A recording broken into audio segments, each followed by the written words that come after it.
Hey guys, I'm here to tell you how you can beat the AJ Styles $1 Million Challenge Tower, or at least give you some tips and tricks on how to beat it. Now, to start with, you need to be reasonably good at timing your reversals, kicking out of your pins, and using the submission system. I'll talk more about the submission system later. To start with, you want to be doing running attacks, knocking the opponent down.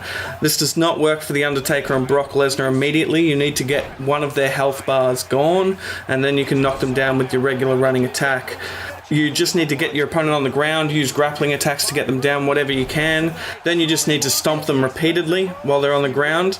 They'll use up their reversals. Most opponents have 4 reversals. Luke Gallows has 3.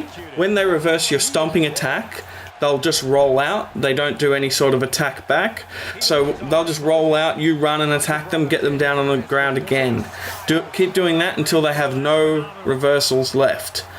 Some of them won't want to use their last bar. If one of your opponents won't use it for you, just start doing big attacks to them and get their health down.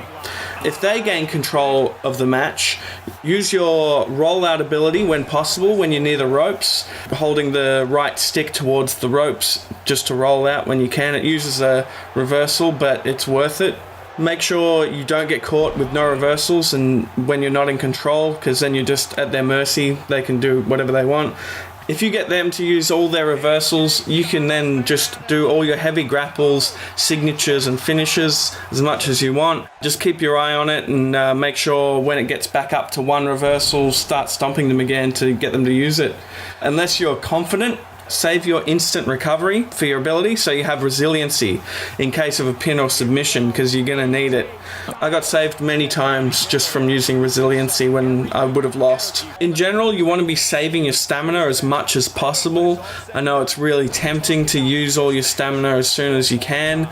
I think I ended up using my bars of stamina all in my second match, so I'm not really one to talk, but I was able to get through it. It just helps a lot if you have your 3 full bars of stamina as long as possible, because once you use a bar, it doesn't come back for the following matches.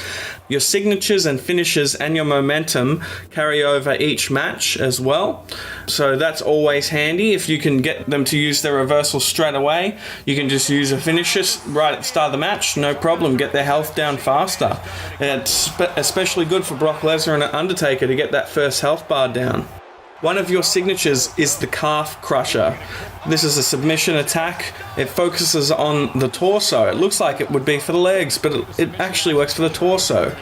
This is very useful for your submission matches, even regular matches where submissions are able to be used. Some people have problems with the submission system. What you want to be doing is using the pendulum method. This is where you just rock back and forth halfway on the circle with your bar. You'll only get a little bit of their bar each time you rock back and forth, but if you're patient, you'll end up getting them to submit. Now, I found that some wrestlers just wouldn't react like the others on this. For example, Roman Reigns, just every time I tried the challenge, he wouldn't cooperate with the pendulum method.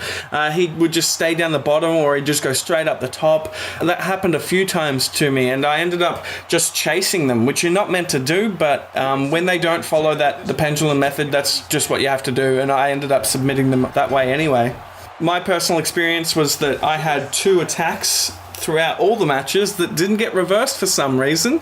It's probably just luck, but just in case. One attack was when they're standing on the apron, you're in the ring, your grapple attack, where you do the back suplex onto the apron.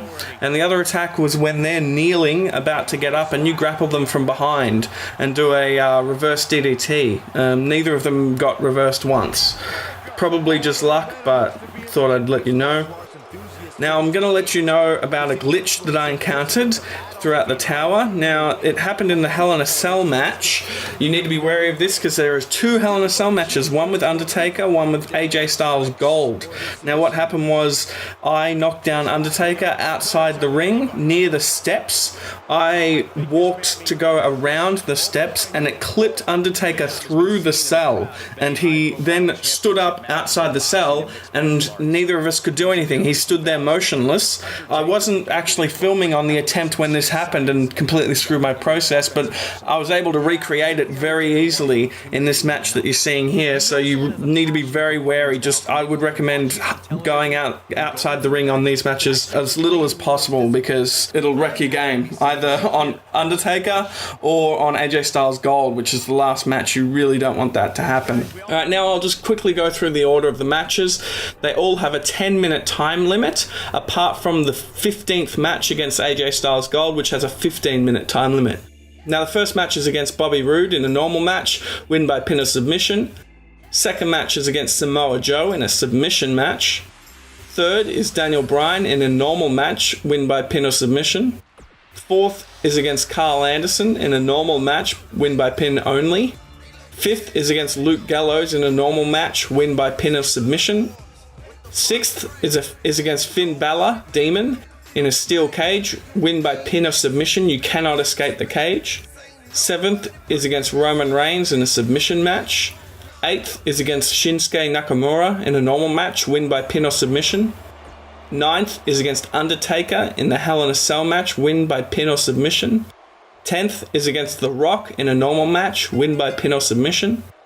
11th is against John Cena in a submission match. 12th is against Stone Cold Steve Austin in a Falls Count Anywhere match. 13th is against Seth Rollins in a normal match, win by pin or submission. 14th is against Brock Lesnar in a steel cage submission match. 15th is against AJ Styles Gold in a Hell in a Cell match. And just an interesting fact that I realized while playing the game, the last 5 opponents are actually the last 5 cover athletes of the games. Going The Rock, John Cena, Stone Cold. Seth Rollins and Brock are the wrong way around, but you want to have Brock as your kind of sub-boss, I guess, as number 14, and then AJ Styles as the current one. I thought that was pretty interesting. Before you go back to WWE 2K19 to implement all these awesome tips and tricks that I've given you, check out my Let's Play channel. It's right here, you're on it. I play with 2 of my friends, and at the moment we're playing through GM mode in WWE 2006. It's getting very interesting. I suggest you watch it. And that's about it, guys. Good luck. Don't bother sending in your videos, because my video is going to be the best and I'll end up facing AJ Styles and beating him. So I guess you'll see me on TV. Bye. AJ Styles on offense. Incredible. So much innovation. AJ Styles with the offense.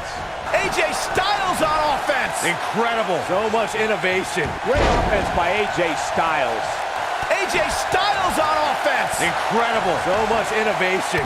Great offense by AJ Styles. AJ Styles with the offense. Great offense by AJ Styles. Great offense by AJ Styles. AJ Styles with the offense. Great offense by AJ Styles. AJ Styles on offense. Incredible. So much innovation. You, my friend, have proven yourself phenomenal.